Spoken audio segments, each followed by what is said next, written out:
السلام عليكم ورحمة الله وبركاته. إن الحمد لله نحمده ونستعينه ونستغفره ونعوذ بالله من شرور أنفسنا وسيئات أعمالنا.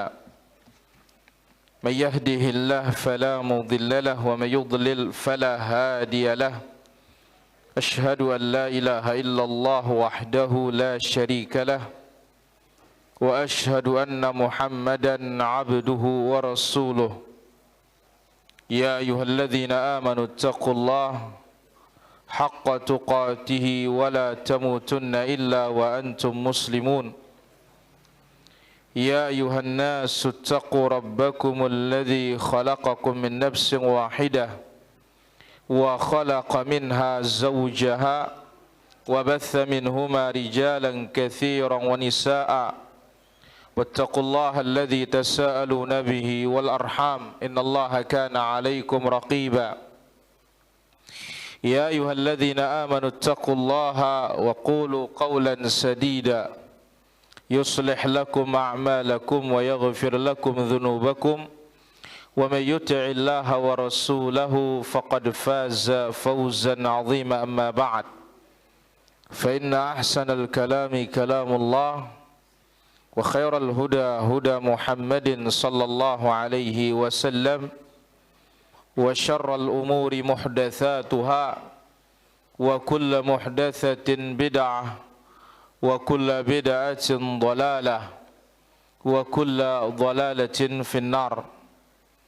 Ma'asyiral hadirin, demikian juga para pemirsa yang dimuliakan oleh Allah Azza wa Jalla yang bergabung pada kesempatan malam yang berbahagia dan mulia ini, baik dari Hijrah TV di satelit Telkom di seluruh Nusantara, demikian juga dari MKH TV, demikian juga dari Rinjani TV, demikian juga Air Bunda, Prabu Mulih, Rifkan TV, Ghuraba Muscat, dan beberapa stasiun TV-TV yang lainnya yang terus bergabung di setiap malam.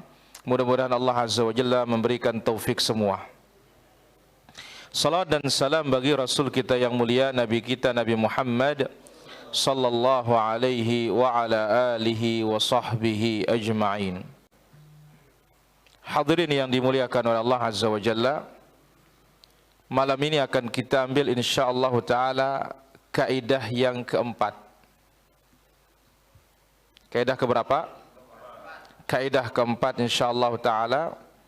Dan setelah itu tinggal satu kaidah, habis kitab ini kita tamatkan dia.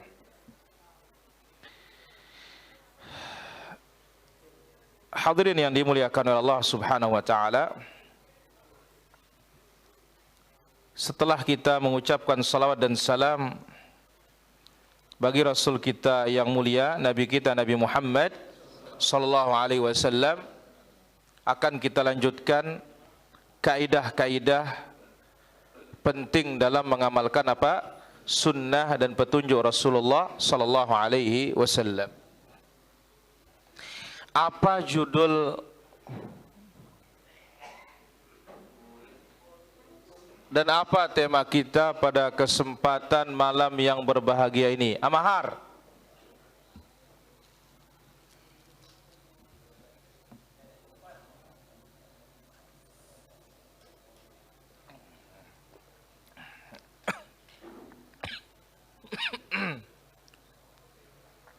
Maksun, apa judulnya?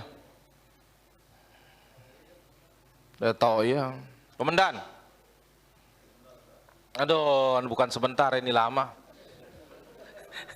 Masih Pul?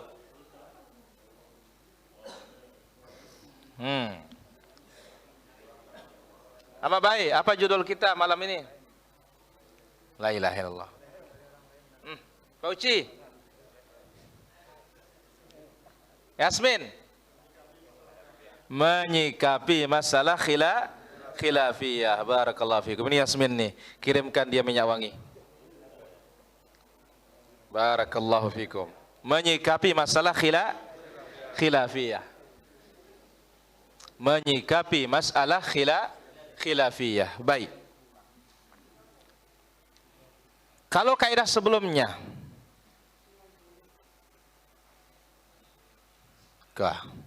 Om Ci,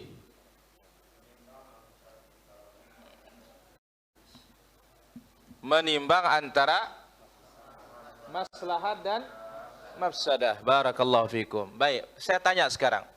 Mahkamah, ada maslahat dan ada mudarat, mafsadah.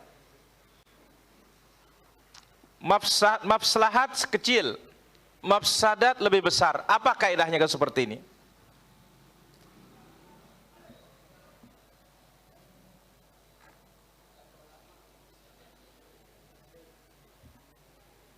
Ayo.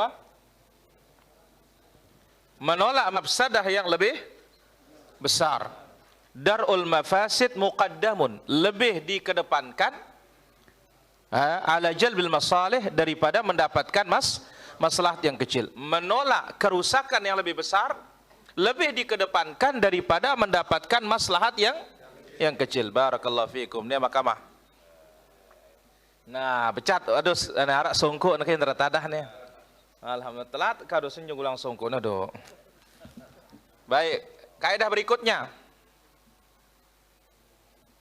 Kaidah berikutnya.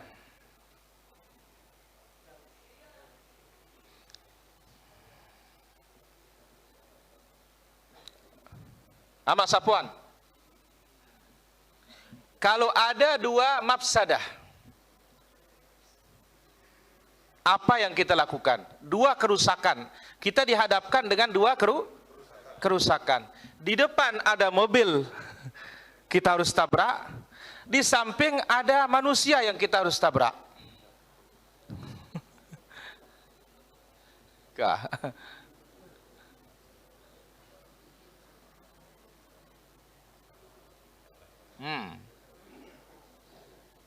Pak Rusli,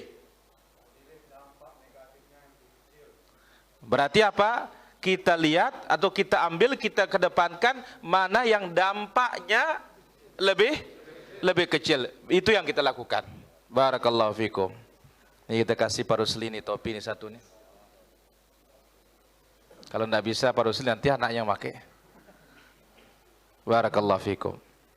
Jadi kalau bertentangan dihadapkan kita dengan dua apa muda? Ursukiba akhaffuhuma, kita ambil yang paling ringan. Baik.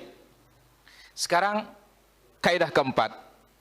Bolehkah mengingkari orang lain dalam masalah khilafiyah? Ini yang akan kita bahas sekarang. Dikatakan di sini halaman 90, tidak sedikit kaum muslimin yang keliru dalam memahami hakikat permasalahan ijtihadiyah dan masalah khilafiyah yang masih diperselisihkan. Nah, berarti di sini ada dua masalah. Satu masalah khilafiyah, yang kedua masalah ijtihad. Ini harus dibedakan ini. Ya Pak Nan, ada masalah ijtihadiyah, ada masalah khilafiyah. Jelas nih? Alhamdulillah. Baik. Pesahab, ada masalah, ada berapa masalah? Dua. Satu.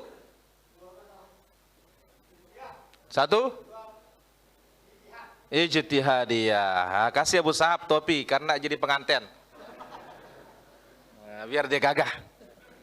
Barakallahu fikum. Baik. Menurut mereka sebagian manusia, sebagian kaum muslimin, masalah khilafiyah tidak ubahnya seperti masalah ijtihadiyah. Jadi tidak dibedakan, sama saja dianggap. Ijtihadiyah, khilafiyah dianggap sama. Ya.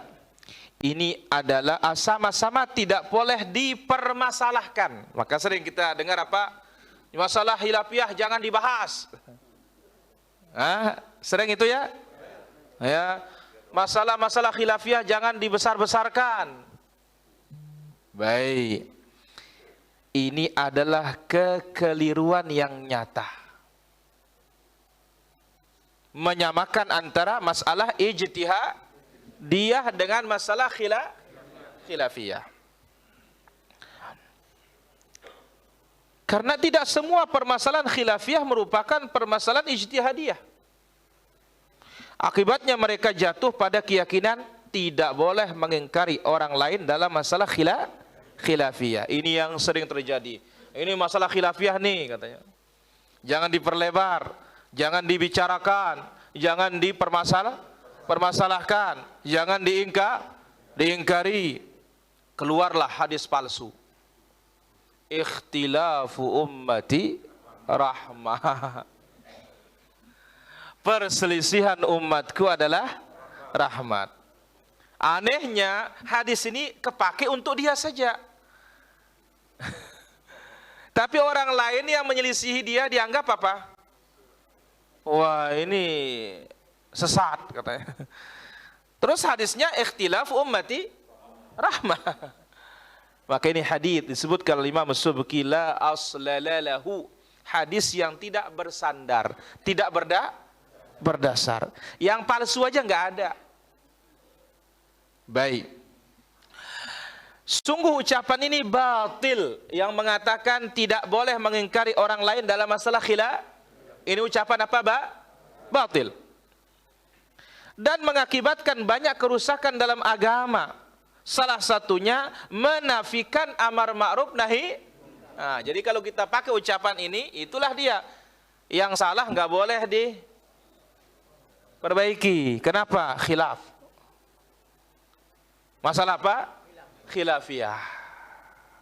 Ini akan menghilangkan kaidah al-amru bil ma'ruf wan nahyu anil munkar. Baik. Terdapat penjelasan menarik dari Imam Ibnul Qayyim rahimahullah terkait kekeliruan opini bahwa permasalahan khilafiyah tidak boleh diingkari atau dipersalahkan. Ya, ini pemikiran orang, keyakinan orang bahwasanya masalah khilafiyah tidak usah dipermasalahkan atau dipersalahkan. Menurutnya, pengingkaran terhadap permasalahan yang dianggap khilafiyah adalah sesuatu yang dapat dibenarkan oleh syariat. Ya. Al-Imam Ibnul Qayyim rahimahullah mengatakan, pengingkaran terhadap permasalahan yang dianggap khilafiyah adalah sesuatu yang dapat dibenarkan dalam syariat. Jadi boleh. Pengingkaran tersebut ditujukan kepada pendapat, kepada fatwa, atau juga kepada amalan yang menyelisihi dalil. Ya. Ini yang perlu kita jelaskan kepada umat. Maka setelah datang dakwah salaf ini baru diterangkan seperti ini para jamaah. Tidak ada yang harus didiamkan urusan yang tidak mengikuti dalil. Ya. Secara ilmiah harus dijelaskan, tidak boleh tidak. Yang salah itu adalah ketika mengingkari orang lain harus mencela, ini salah. Mencaci, memaki, ini yang salah. Adapun secara ilmiah, dari zaman dahulu sampai hari kiamat ulama kita saling bantah. Saling apa? Saling bantah. Ya. Masailul ijma', masalah yang disepakati sedikit para jamaah. Sisanya apa? Mukhtalaf, diperselisihkan. Namun apa? Ya, perselisihan mereka bersandar kepada ilmu, bersandar kepada dalil, bukan pakai hawa nafsu. Maka apa? Berbeda pandangan tidak ada masalah. Sebagaimana sudah kita sebutkan kisah al-Imam Syafi'i berdebat dengan Yunus As-Safadi. Tidak ketemu pendapat mereka. Selesai berdebat, ya, kita memang beda pendapat, tetapi tidak ada menghalangi kita untuk bersaudara, katanya. Sudah kita bawakan kisah Imam Ahmad dengan Ali bin Madini yang saling tarik apa, baju. Ya. Selesai, ya selesai. masalah ilmiah. Baik. Jadi ingat, mempersalahkan atau meluruskan atau menyalahkan pendapat yang menyelisihi dalil ini boleh. Dan inilah dikatakan amanah ilmiah. Menjelaskan yang benar-benar, yang salah, bukan ditutup-tutupi. Tinggal kita yang punya sikap, ya, bagaimana kita ajarkan kepada umat bahwasanya salahkan secara dalil. Menyalahkan secara dalil bukan harus memukul orang, bukan harus mencela orang, bukan harus memaki orang. Ini dia para hadirin. Baik.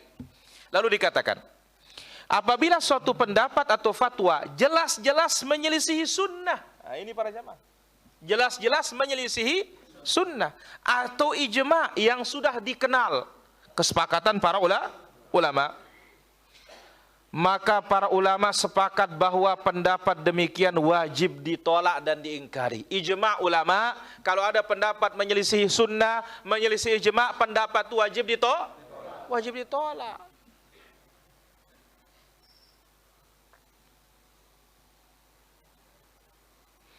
Penjelasan atas kelemahan suatu pendapat dan penyelisihan yang jelas terhadap dalil termasuk bentuk pengingkaran. Oh, ini pendapat lemah. Oh, ini dalilnya lemah. Ini termasuk bentuk pengingkaran. Adapun terkait amalan, ia wajib diingkari apabila menyelisihi sunnah. Apabila menyelisihi ijma, wajib diingkari. Tentu sesuai dengan kadar kekeliruan. Nah, tapi ada sebagian orang nggak terima disalahkan. Ini yang susah. Akhirnya apa? Begitu disalahkan pakai dalil dikatakan apa? Wah, kita disesatkan katanya. Ya, maka ini adalah menghakimi diri, namanya bukan dihakimi oleh orang. Menghakimi apa? Diri sendiri. Allahul musta'an. Baik. Bagaimana mungkin seorang faqih melarang pengingkaran terhadap masalah-masalah khilafiyah? Ini bukan faqih. Kayak kalau ada yang mengatakan, oh jangan dibahas ini masalah khilafiyah. Ini orang tidak punya ilmu namanya. Ini orang namanya tidak punya wawasan. Kenapa? Sementara para ulama fikih dari semua madhab jelas-jelas menganulir hukum yang ditetapkan seorang hakim apabila menyelisih Al-Quran dan Sunnah. Diluruskan oleh para ulama. Kalau ada keputusan hakim bertentangan dengan apa? Dalil. Karena yang tertinggi itu apa? Qala Allah, qala Rasul.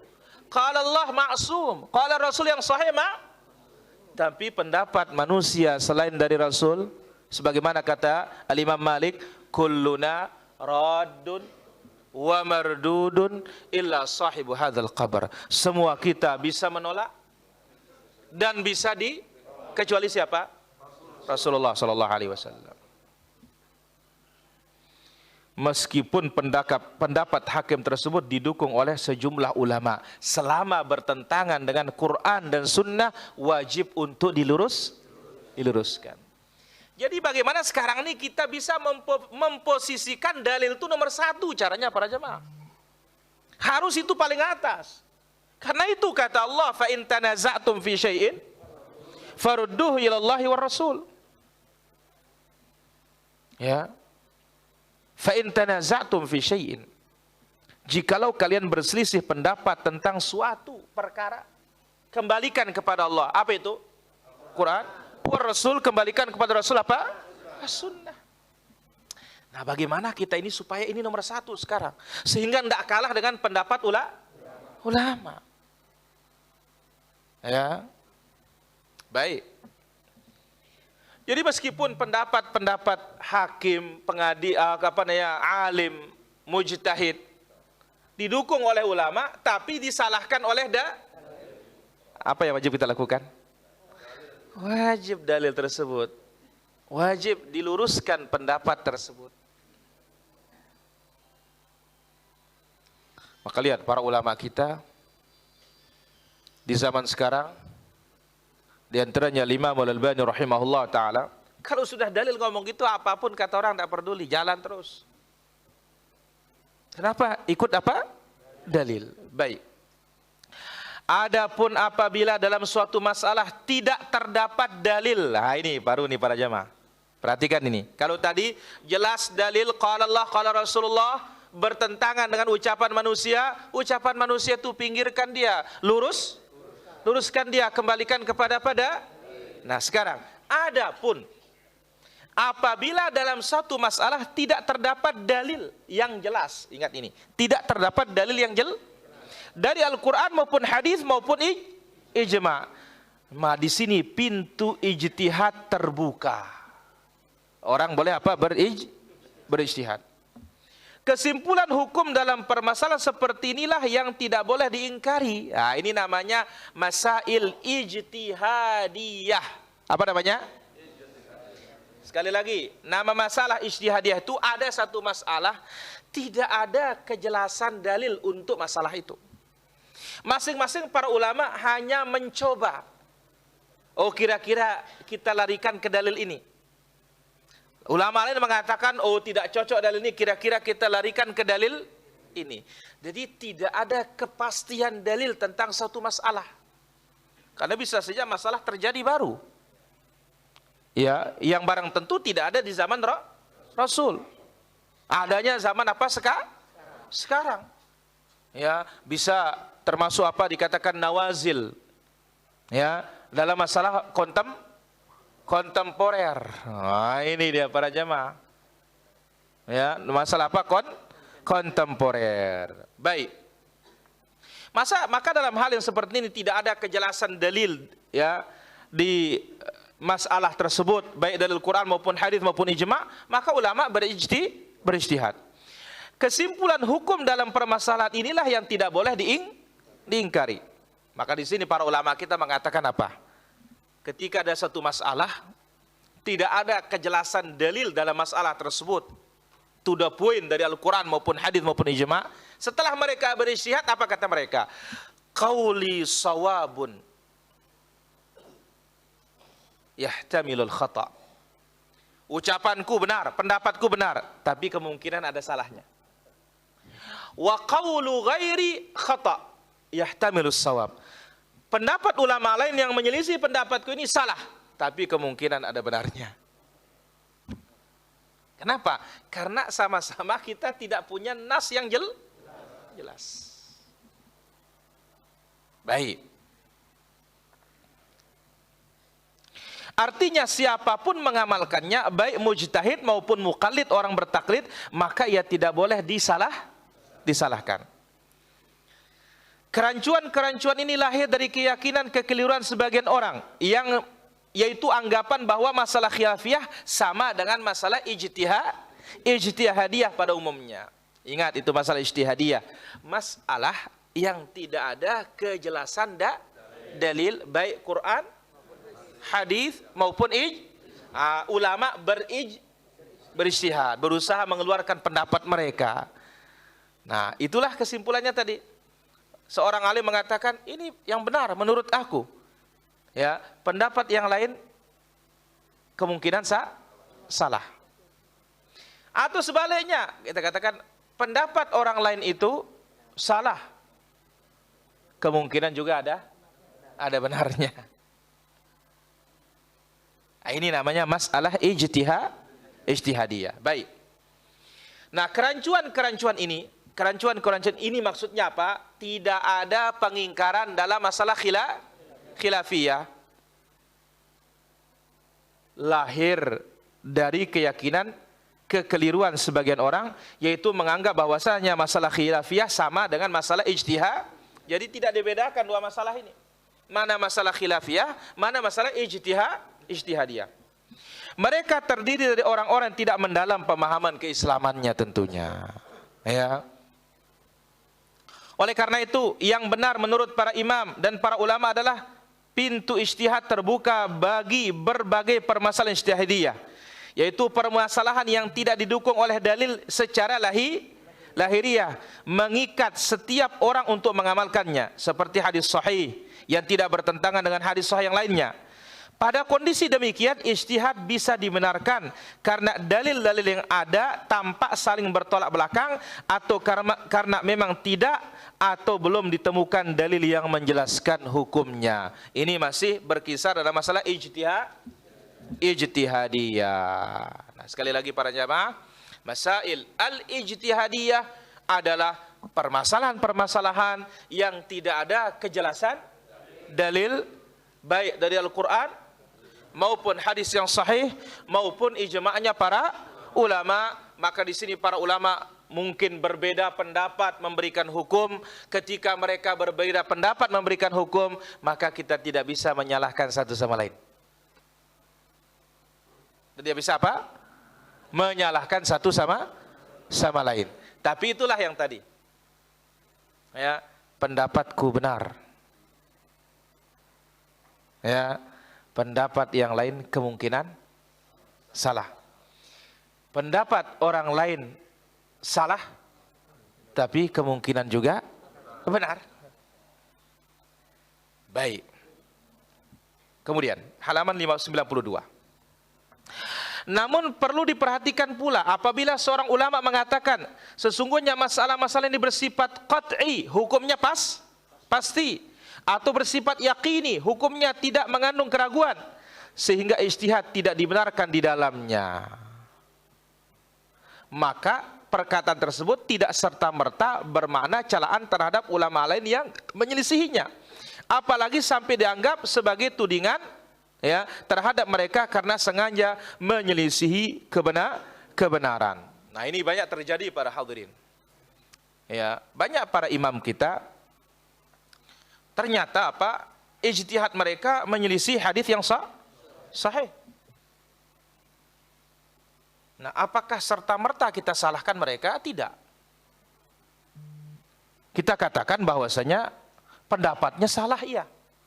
Menyelisihi dalil. Nah, mereka yang berpendapat ini kita katakan mereka mujtahid. Benar dapat 2 pahala, salah dapat satu pahala. Dan mereka kok bisa menyelisih hadis sahih?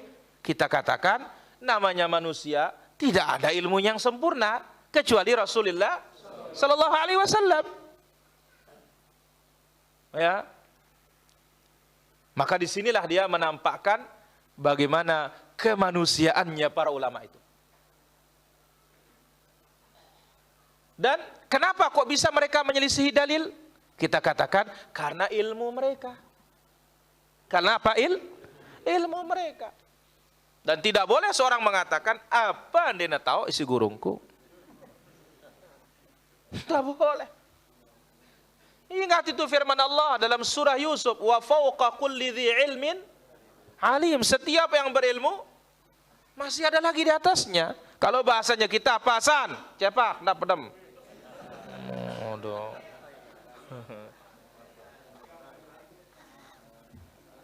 Ayah nyimak kesan. Alhamdulillah najam. Ri, nak pedem. Baik. Lanjut. Apabila ditilik lebih dalam, tidak sedikit permasalahan yang hukumnya masih diperselisihkan baik oleh ulama salaf maupun khalaf, namun kita tetap meyakini kebenaran salah satunya. Nah, ini di para jamaah. Ya. Jadi meskipun para ulama itu berbeda pendapat, tapi pasti akan ada yang benar salah satunya. Ya. Contoh, iddah wanita hamil yang ditinggal mati suaminya adalah hingga melahirkan. Yang sunnah ketika ruku adalah meletakkan kedua telapak tangan di lutut, bukan memadukan jemari keduanya lalu diletakkan di atas kedua lutut. Ya, sekali lagi, sunnah ketika ruku meletakkan kedua telapak tangan di lutut. Ini telapak ini. Yang ini. Ya, bukan apa jemarinya, tetapi apa? Telapaknya. Baik. Dan mengangkat kedua tangan tatkala ruku dan ketika bangkit darinya adalah sunnah. Para ulama dengan tegas menyatakan batal atau kelirunya hukum yang berseberangan dengan pendapat yang lebih kuat dalam permasalahan khilafiyah seperti di atas, namun mereka tidak mencela siapapun yang berpendapat demikian. Nah, ini maksudnya apa para jamaah? Banyak masalah yang kita pilih kadang-kadang berbeda. Ya, contoh juga bangkit dari ruku, ada yang bersedek, ada juga yang lurus. Silahkan kita pilih mana salah satunya sesuai dengan dalil yang sampai kepada kita, ya, dan tidak mengapa menyalahkan yang lainnya. Tidak mengapa. Sebagaimana tadi, apa yang saya ambil berdasarkan pandangan ulama ini benar, yang lain salah. Ya, kemudian kita katakan apa yang diambil oleh yang lain itu adalah apa? Salah, tapi kemungkinan juga benar. Selama tidak ada dalil yang jelas. Selama tidak ada dalil yang jelas. Baik. Dan ingat, tidak boleh mencela. Tidak boleh apa? Mencela. Nah, bagaimana kalau ada ulama mengatakan itu bidah? Ya sampaikan seperti itu. Ya. Sampaikan seperti itu. Ya, misalkan bangke kasus qunut subuh. Bukan sekedar ulama tapi sahabat. Sahabat mengatakan apa? Bidah. Hei bunayya hadhi muhdats. Hei nak, ini bidah. Ya.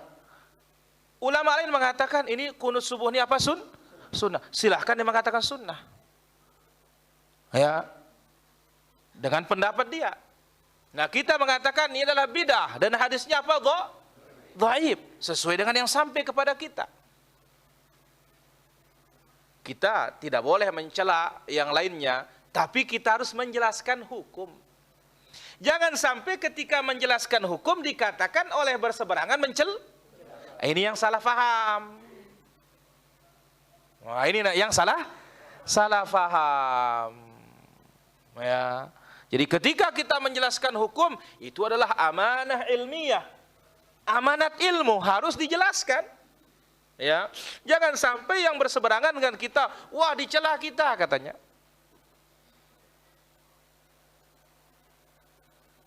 Jadi silahkan dia bantah juga pendapat kita dengan dalil yang ada pada mereka. Kita juga membantah sesuai dengan dalil yang ada pada kita. Baik. Kesimpulannya, pada hari kiamat kelak tidak ada uzur di hadapan Allah bagi orang-orang yang mengesampingkan hadis atau athar yang sahih dan tidak terbantahkan dalam masalah khilaf. Nah, nanti hari kiamat para jamaah karuan. Maka itu sebabnya kita berusaha mencari dalil yang terkuat. Ya, jangan sampai ketika ada dalil yang kuat kita cari yang tidak kuat. Di narak ke ulama ngangguang deh. Ya, jangan sampai seperti itu. Ya. Jadi ketika ada sudah dalil yang sharih yang jelas, ya, jangan sampai kita mencari dalil yang lemah. Baik. Kemudian,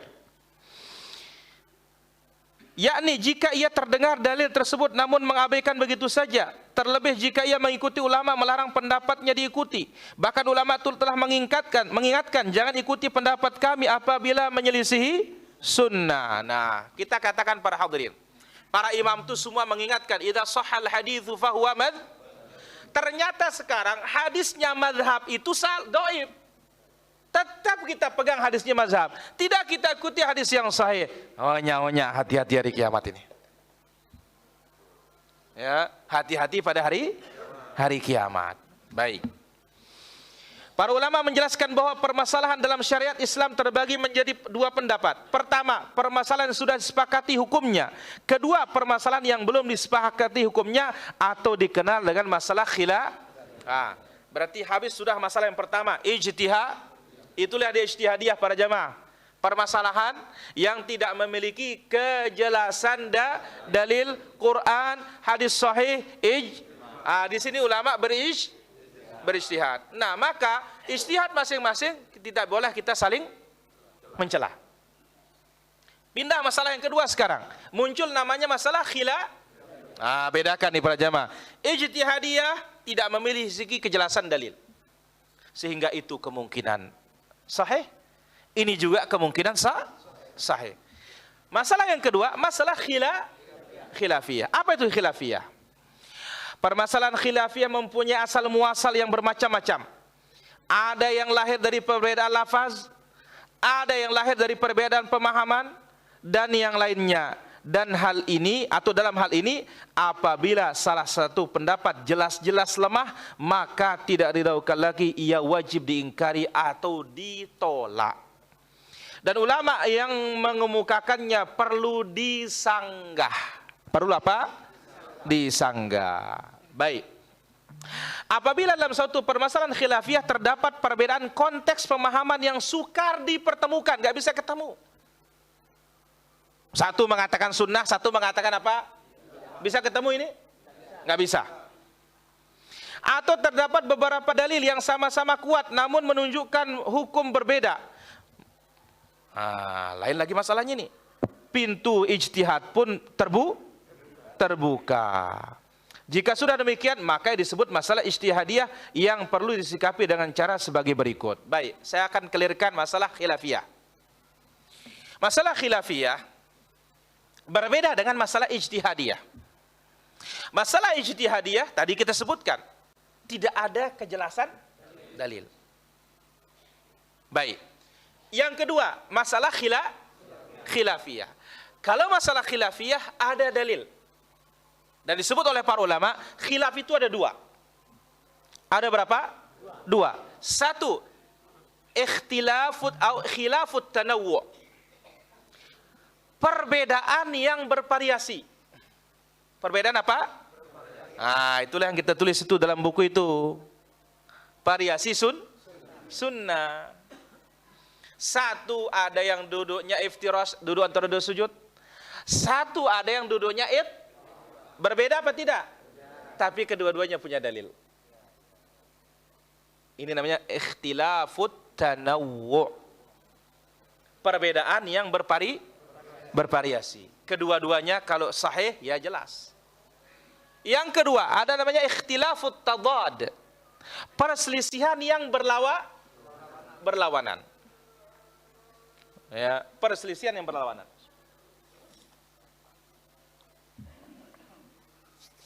Mana dia?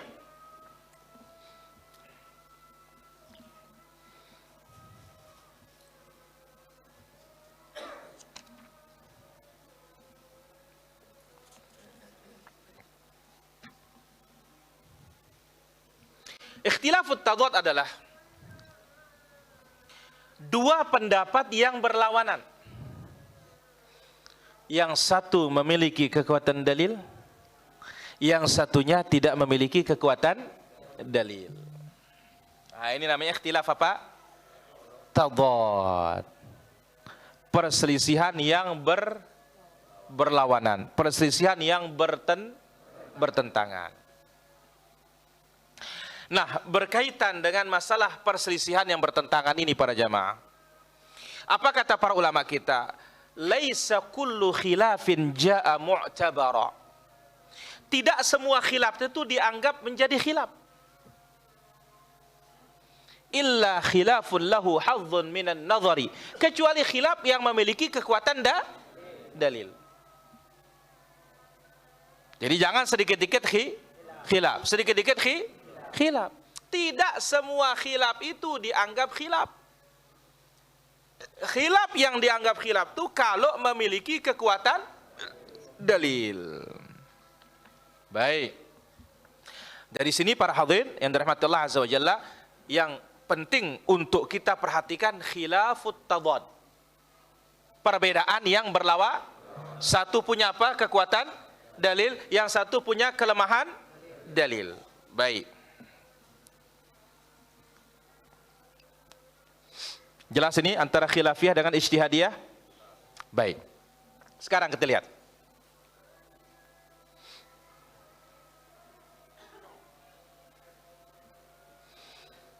Apabila dalam satu permasalahan khilafiyah terdapat perbedaan konteks pemahaman yang sukar dipertemukan, atau terdapat beberapa dalil yang sama-sama kuat namun menunjukkan hukum berbeda. Contoh masalah membaca Fatihah di belakang imam ini sama-sama kuat nih para jemaah. Ada yang mengatakan apa, baca. Dalilnya kuat sekali. La salata liman lam yaqra bi Fatihatil Kitab. Tidak ada salat bagi tidak baca Al-Fatihah. Ada yang mengatakan tidak usah baca kalau imam baca. Kenapa? Fa idza qara'tal Qur'an sebelumnya wa idza quri'al Qur'an fastami'u. Apabila Quran dibacakan cukup dengar. Kemudian ada hadis lagi yang mengatakan la taghfal, kata Nabi dalam hadis Abu Hurairah, jangan lakukan katanya. Au mali unazi. Ini kok sama-sama ada kekuatan. Nah, kalau terjadi seperti ini, maka pintu ijtihad pun terbuka baginya. Sama-sama dalilnya kuat semua para jemaah. Berbeda dengan halnya ya sebagaimana tadi kita sebutkan, ini kunut subuh hadisnya dhaif. Yang tidak kunut subuh justru hadisnya sahih yang melarang. Nah, ini namanya ikhtilafut tadad, khilaf yang berlawanan.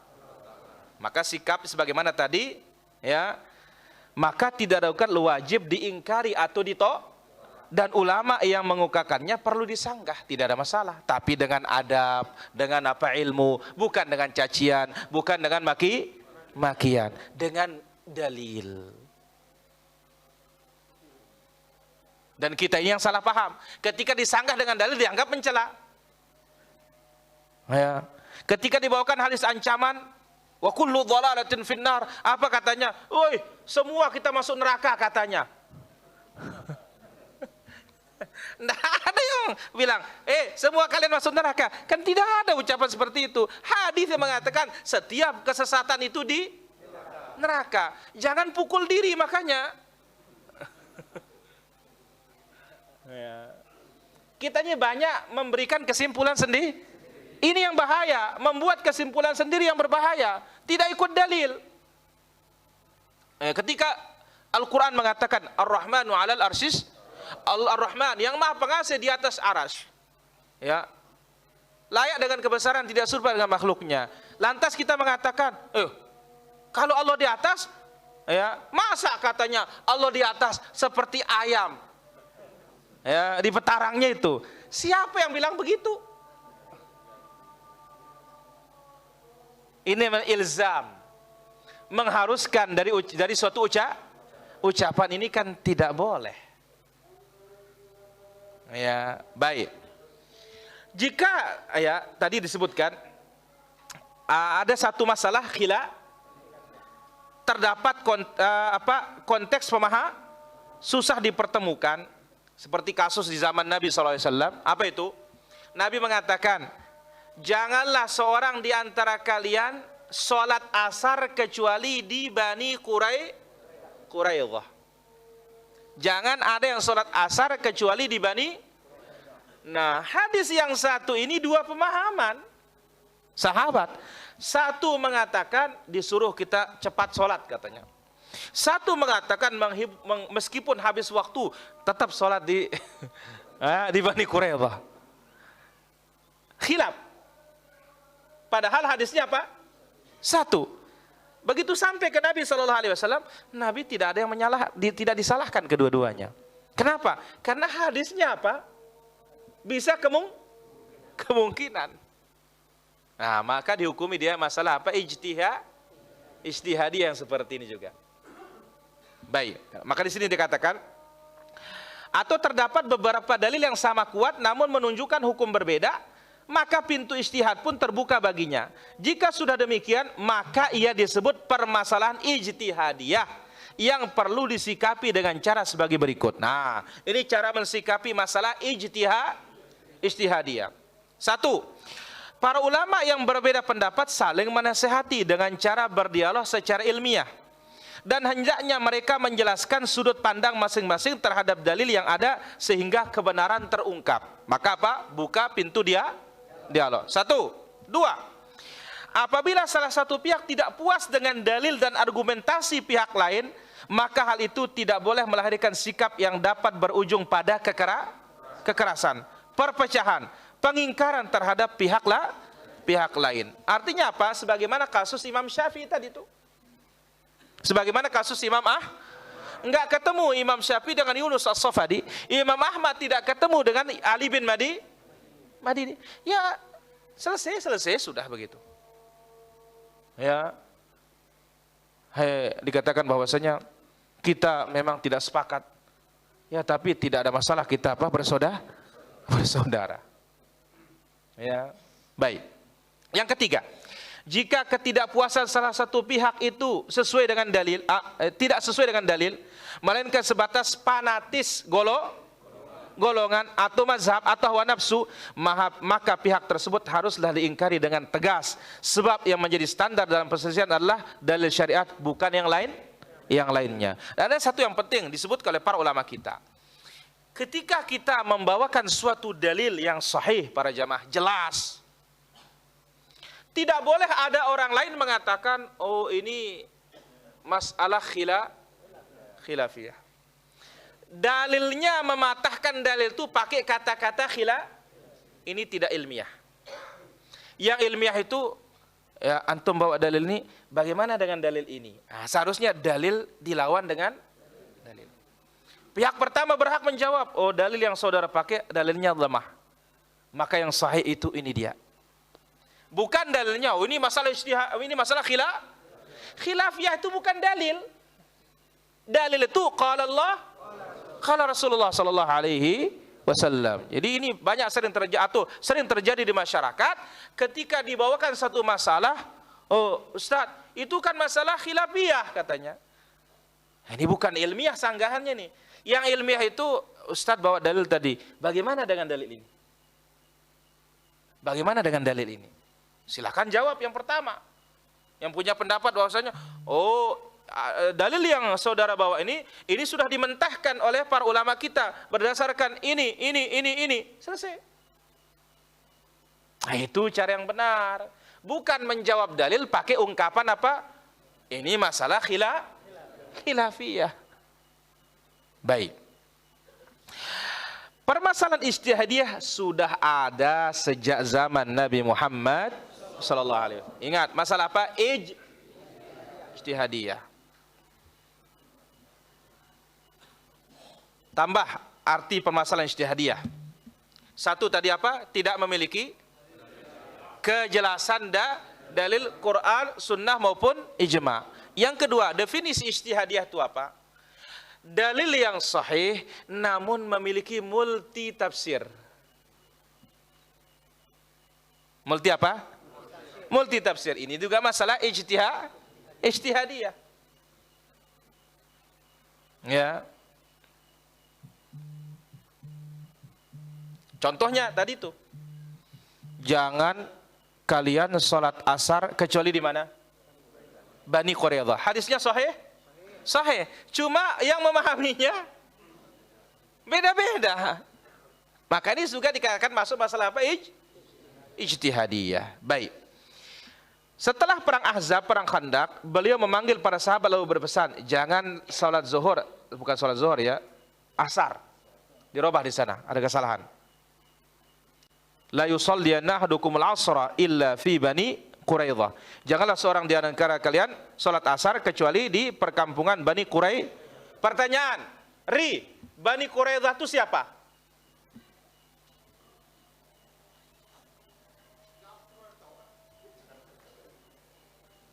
Apa?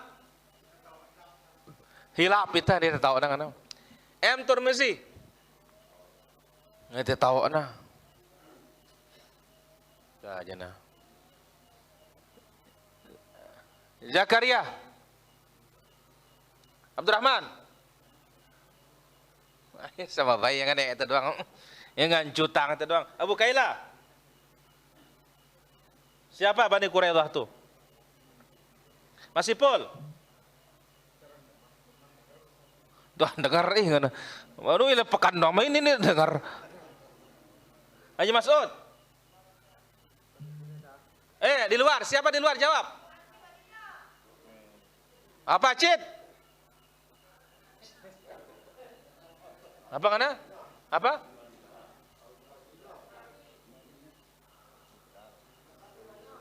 Guru pedal. Ih, Nasrani kana. Maksud? Ada pikiran ini kan daitan kan? Haji Badrun.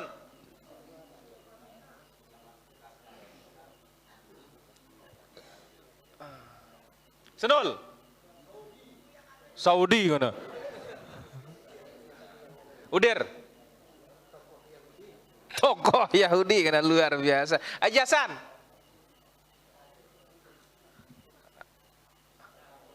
Apa? Perkampungan Yahudi. Guru. Ahsan tabarakallahu fiik. Songko apa minyak sengar guru? Ah, minyak sengar kah? Kabilah. Abu Tur bagi nyaka. Apa lagi kabilah Yahudi di Madinah? Satu Bani Quraidah. Apa lagi? Bapak Jerpan. Lupa aku mana? Pahen. Abu Opal, Bapak Opal. Tuku Toa. Apa? Bani Najir. No, Bani Israel kan no. Simbeku dengar nangka ini. Arak no Bani Israel dengan dasan bage. Arak no Bani Najir dengan dasan beru. Apa? Bani Nadir. Apa maunya maksud? Songko apa? Songko rano. Putih apa ini? Ini wakah. Dua sudah, wa jazakallahu khair. Tinggal satu. Harmain.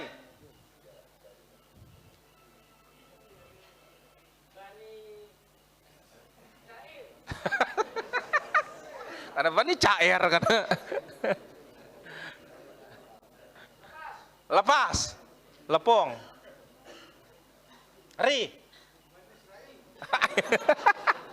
Bani Israel malikin. Tanwir. Darul Hijrah. Wan. Apa? Bani Kai. Barakallahu fi. Apa maunya? Minyak wangi apa? Topi? Dua-dua B kana.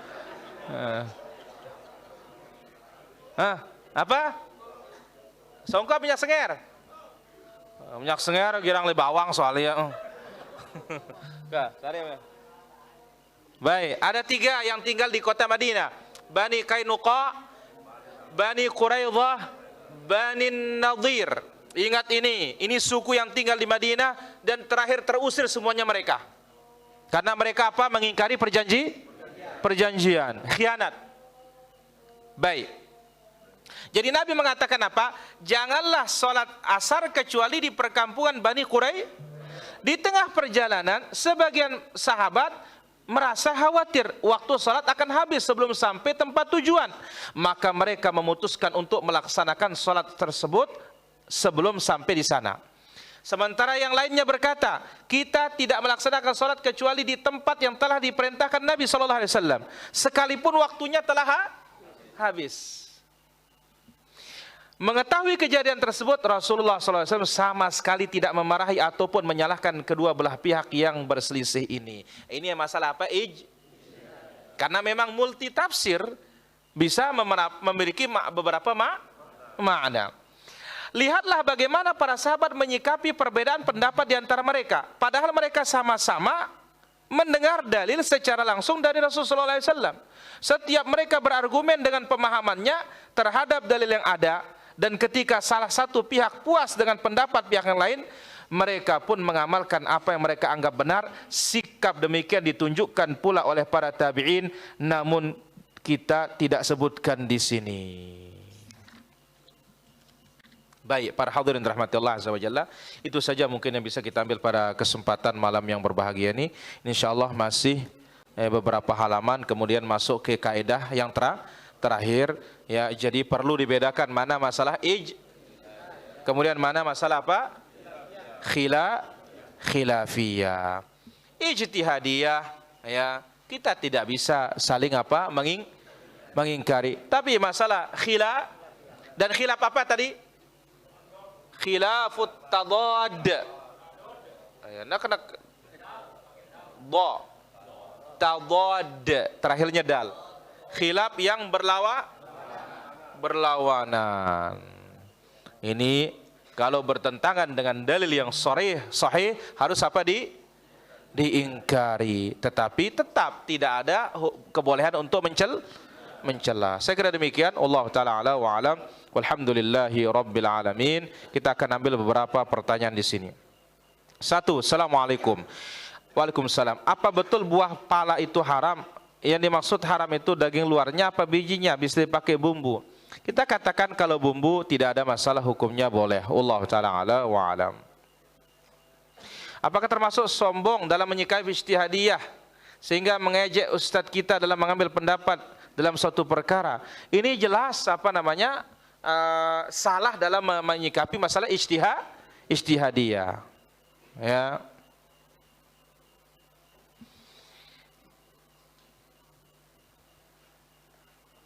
Baik. Sebagai contoh ada seorang katanya penuntut ilmu dalam perkara ijtihadi kunut subuh sehingga mengajak ustaz mengambil pendapat kunut subuh sunnah. Kita katakan kalau masalah kunut subuh bukan masalah ijtihadiyah nih. Masalah apa? Khilafiyah. Ya, mengejek tidak boleh tetapi tetap harus mengingkari. Ya, sesuai dengan dalil yang kita pegang. Ya, Allah taala ala wa alam. Dan kita tidak ragu bahwasanya kunutul fajar itu adalah hukumnya bid'ah. Ya, hukumnya apa? Bid'ah. Dan kunut subuh terus-menerus itu hadisnya apa? Dhaif. Tapi sebatas sana kita tidak mengejek, tidak kunut subuh. Kita tidak mengejek kunut subuh, tapi kita harus menjelaskan. Ya, dan tentu bid'ah dalam masalah ini tidak seberat bid'ah dalam bab yang lain. Dan ketika mengatakan ini bid'ah bersandar kepada hal tersebut, tidak serta-merta imam-imam yang melakukan hadis yang dhaif itu langsung dikatakan ahli bid'ah. Tidak ada kelaziman itu para jamaah. Kenapa? Di samping kita melihat amaliyah, kita lihat juga akidah mereka imam ini ahlus sunnah.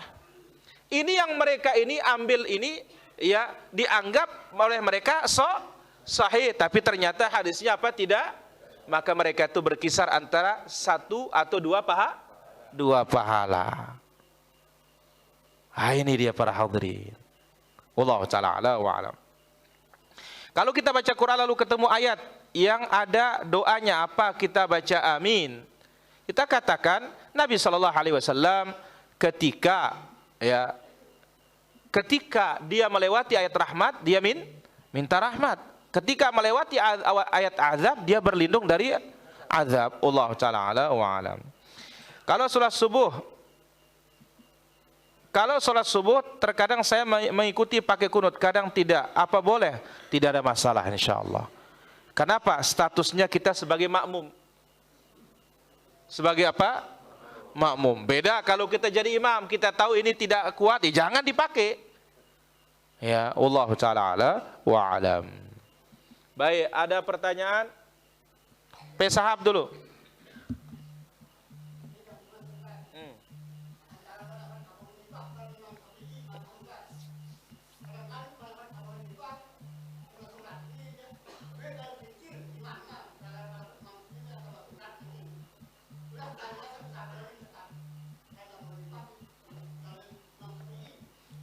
Apa ngenda ini? Ada yang selalu darab Malik Ida.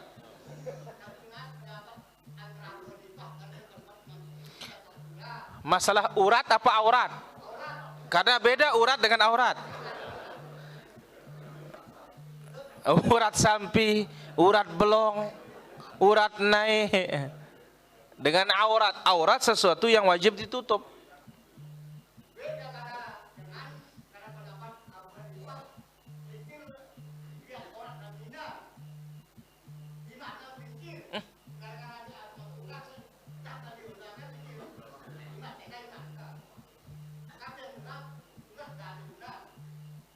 Singgung beno.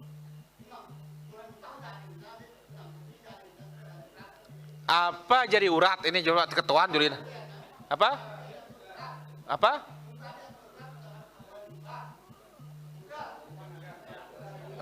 No dan nina muka. Kita katakan bahwasanya ya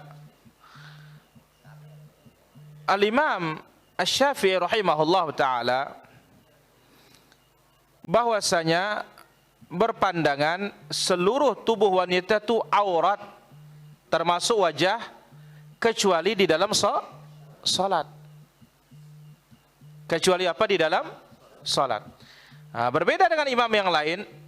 Mana dalil imam yang lain bahwasanya wajah itu bukan termasuk aurat hatta luar salat? Itu kisah yang dibawakan ya oleh atau hadis ya yang dibawakan oleh Nabi sallallahu alaihi wasallam dan juga dibawakan oleh para sahabat, yaitu atau yang sebelumnya ayat dulu, apa kata Allah azza wa jalla, wa qul lil mu'minina yaghuddu min absarihim wa yahfadhu furujahum. Katakanlah bagi orang-orang beriman agar mereka itu yaghuddu min absarihim, menundukkan pandangannya, wa yahfadhu furujahum, dan menjaga kehormatan mereka atau kemaluan mereka. Demikian juga sebaliknya para wanita. Kemudian juga kita melihat ya di dalam hadis Nabi sallallahu alaihi wasallam.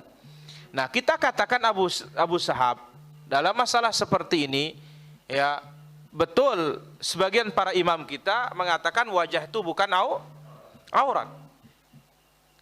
Sebagian wajah itu wajah itu bukan aurat. Namun ya kita katakan bahwasanya istidamatun nazar, terus menerus memandang ya, terus menerus memandang ini adalah apa? Panah dari panahnya iblis. Ya. Maka itu sebabnya dikatakan lakal ula wa alaika tsaniyah. Yang pertama itu tidak ada masalah, yang kedua itu apa? Bermasalah. Ya. Namun kalau melihat hadis tentang ihram, ya, tentang ihram. Ketika ihram, wajah tidak boleh apa ditutup. Ini menunjukkan dalil kuat bahwasanya wajah itu termasuk apa? Aurat. Dan dia hanya boleh dibuka di saat apa? Berihram. Ya. Namun kita katakan, lihat para jamaah.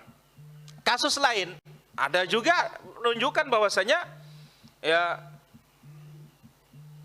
wajah ini adalah boleh dibuka ya, sebagaimana kisah Ibunda Aisyah radhiyallahu anha dan yang lainnya.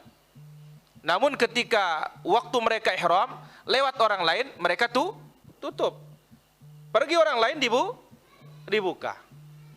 Ya, wallahu taala ala wa alam. Baik, kita angkat di sini. Ya, halo. Baik, terputus.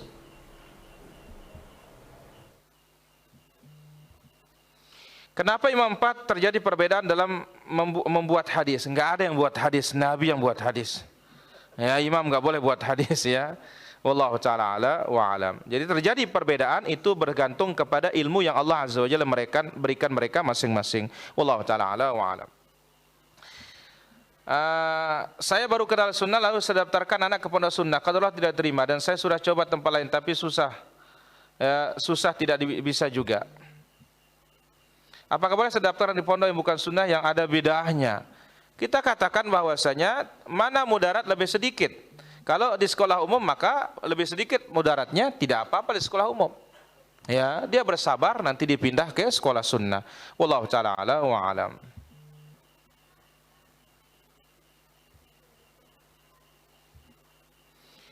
Soal zakat fitrah, bolehkah pakai uang atau makanan, kita katakan zakatul fitr, Nabi jelaskan apa? Tu'mah, harus makanan. Allah taala ala wa alam. Ya. Ri. Mbak Kuna.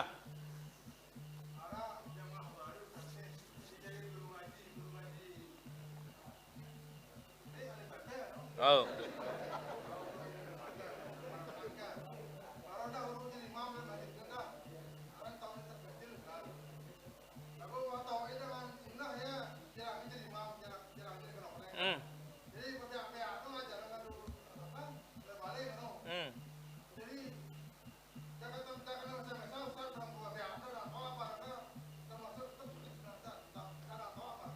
Tidak ada masalah insyaallah.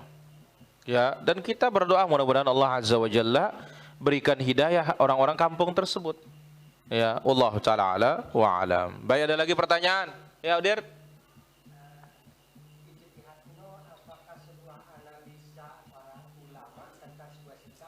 Ya jelas.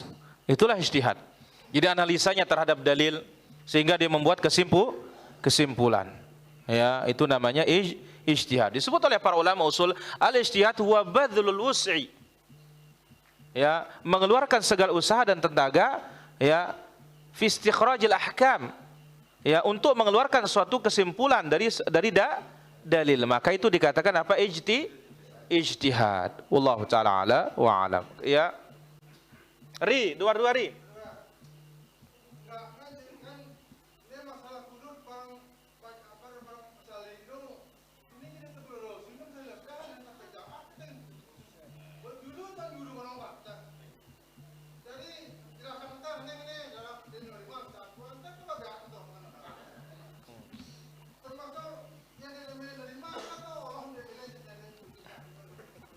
Pertama, ya, orang dapat hidayah, Allah Maha tahu lebih cocok dapat hidayah.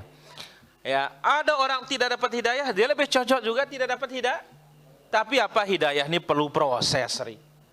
Mungkin hari ini tidak nerima, maka kita katakan kita tidak usah bahas masalah ini dulu, bahas masalah akidah. Karena mungkin dia alergi bahas masalah ini. Yang paling penting tuh bahas dulu masalah apa? Akidah. Wallahu taala ala wa alam. Ada lagi pertanyaan? Ya. Saya dulu.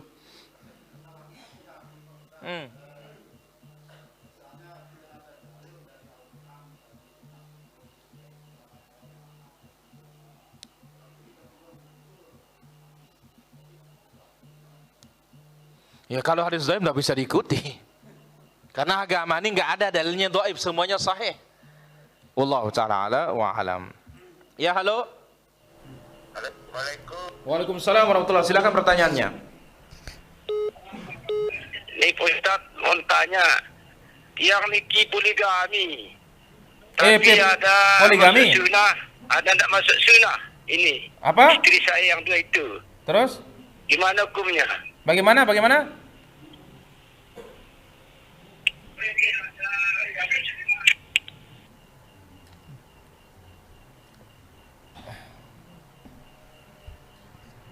Ya, halo.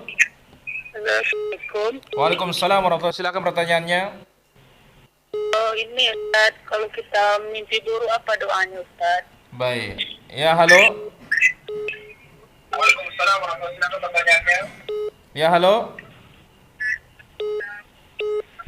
Baik, kita mimpi buruk apa doanya? Berludah ke kiri 3 kali, a'udzubillahi minasyaitonirrajim. Demikian juga baca doa Nabi sallallahu alaihi wasallam, a'udzu bikalimatillahi tammah min ghadabihi wa iqabihi wa min syarri ibadihi wa min hamazati syayatin wa yahdurun. Wallahu taala ala wa alam. Ri.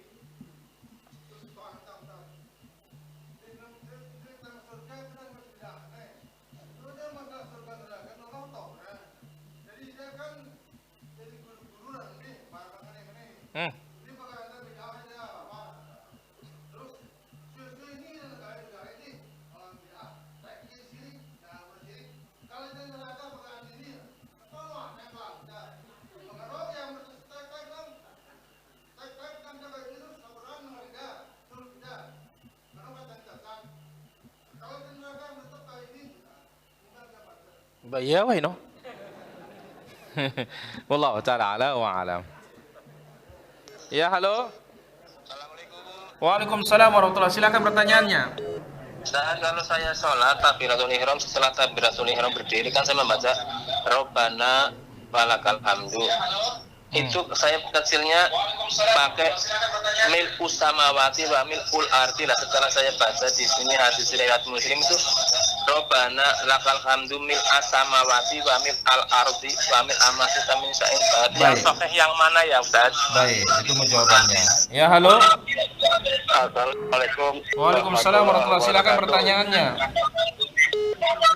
Ustaz, Ya. seorang tenaga medis itu memakai pakaian APD.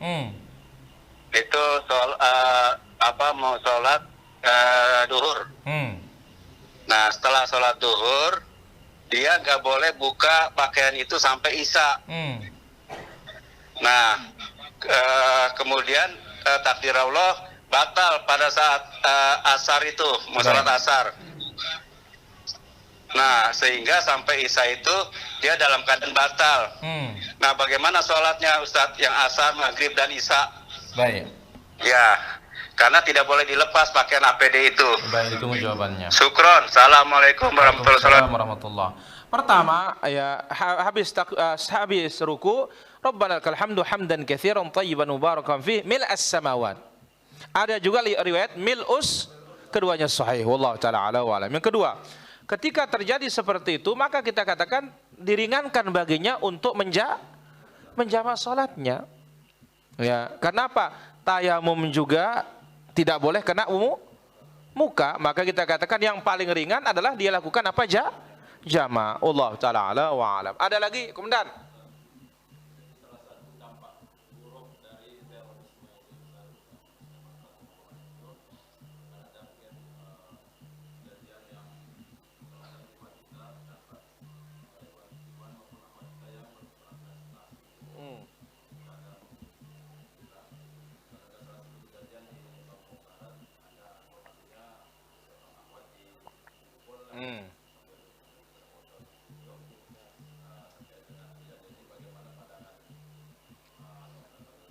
Baik, kita katakan bahwasanya ya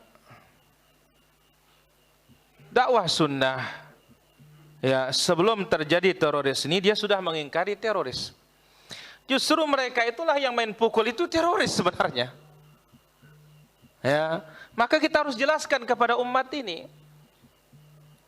Ya, yang membuat orang ketakutan itulah teror. Karena itu namanya irhab. Turhibuna bihi aduwallahi wa aduwakum. Dengannya kekuatan itu kalian menakut-nakuti musuh Allah dan musuh kalian. Itu asal dari kata irhab. Nah, sekarang ya kita tidak bisa menghakimi ya langsung. Dan ini adalah karena apa? Kejahilan masyarakat kita terhadap apa yang dimaksud dengan teroris. Padahal perbuatannya menghakimi orang itulah namanya teror. Kenapa membuat orang ketakutan? Padahal orang akan menjalankan syariat Islam. Maka kita katakan di sini tugas kita masing-masing, ya siapa yang main pukul kita harus pegang dia bawa ke polisi. Ya, karena apa? Main tuduh saja sembarangan, hancur negara ini. Ya, polisi saja tidak akan main tuduh. Masyarakat kita ini yang perlu apa? Diberikan ilmu dan pengertian. Ya. Dan tugas pemerintah juga untuk apa? Menjelaskan kepada masyarakat. Ya. Karena pemerintah sendiri terhadap teroris pun tidak langsung dipegang. Lihat dulu reaksinya. Ya. Maka kita katakan secara tidak langsung menuduh orang teroris, tapi caranya ya adalah teroris. Karena apapun yang membuat menimbulkan resah, ketakutan, itulah nama hakikat apa? Teror itu. Wallahu ta'ala ala wa alam. Baik.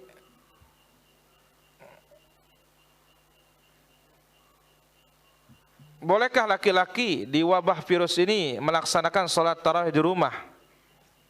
Ya, kita katakan kalau masih mengganas di tempat tersebut tidak ada masalah. Wallahu taala ala wa alam. Apakah boleh seorang ahwat salat mengikuti imam dari rumah saja? Enggak boleh, imamnya di masjid ya di rumah. Ya, wallahu taala ala wa alam. Baik, ada lagi pertanyaan? Ya, Senul.